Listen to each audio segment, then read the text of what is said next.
নেককার স্ত্রী চান, সেজদায় পড়ে আল্লাহরে বলেন। নেককার সন্তান চান, সেজদায় লুটিয়ে পড়ে আল্লাহরে বলেন। বিসিএস পরীক্ষায় টিকতে চান, সেজদায় লুটিয়ে পড়ে আল্লাহকে বলেন।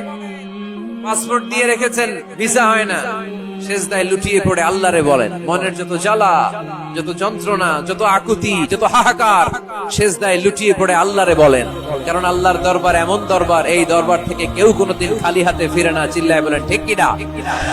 আপাত দৃষ্টিতে মনে হয় সেজদাটা যখন দেই জায়নামাজের উপরে আমার কপালটা পড়ে, সেজদাটা যখন দেই মসজিদের টাইলসের উপরে আমার সেজদাটা পড়ে, সেজদাটা যখন দেই মনে হয় যে মসজিদের কাপড়ের উপর আমার কপালটা পড়ে। কিন্তু বিশ্বনবী বলেন না, তোমার কপালটা আল্লাহর কুদরতি পায়ের উপরে পড়ে। আকরাবু মা ইয়াকুনুল আবদু মির রাব্বিহি ওয়া হুয়া সাজিদ।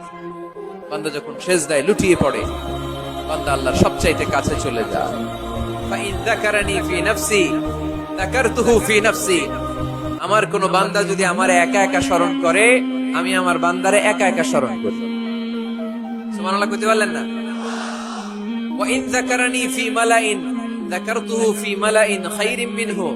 আর আমার বান্দা যদি আমাকে একা একা স্মরণ না করে বিশাল মহাসমাবেশে স্মরণ করে, তাহলে আমি আল্লাহ তাআলা আমার আরশে ফেরেশতাদেরকে নিয়ে এর চেয়ে বড় মহাসমাবেশ করে আমার বান্দারে স্মরণ করি। ওয়া ইন তাকাররাবা ইলাইয়া বিশিবরিন তাকাররাবতু ইলাইহি যিরাআন। আমার বান্দা যদি আমার দিকে এক বিঘত আসতে চায়, আমি আমার বান্দার দিকে এক হাত এগিয়ে যাই। আপনি এক হাত আল্লাহর কাছে যেতে চাইলে আল্লাহ এক হাত এগিয়ে যায়। ওয়া ইন তাকাররাবা ইলাইয়া যিরাআন তাকাররাবতু ইলাইহি বাআন। আমার কোন বান্দা যদি আমার দিকে এক হাত এগিয়ে আসে, আমি আমার বান্দার দিকে দুই হাত এগিয়ে যাই। ওয়া ইন আতানি ইয়ামশি আতাইতুহু হারওয়ালা। আমার বান্দা যদি আমার দিকে হেঁটে হেঁটে আসতে চায়, আমি আমার বান্দার কাছে যাওয়ার জন্য দৌড়ে দৌড়ে ছুটে যাই। তাহলে কোরআন আমাদেরকে জানালো, যদি আল্লাহর প্রিয় হতে চাও সেজদায় লুটিয়ে পড়ো। আল্লাহর প্রিয় হতে চাইলে কি করব? আওয়াজ করে বলেন কি করতে হবে? তিনি আমাদের কাছে ডাকলেই তিনি সাড়া দেন। সুবহানাল্লাহ পড়েন। ভায়া হয়ে তার কাছে যাওয়া লাগে না, মিডিয়া হয়ে যাওয়া লাগে না। আমার সাথে দেখা করতে হইলে কত ভায়া হয়ে আসা লাগে, পাওয়া যাচ্ছে না।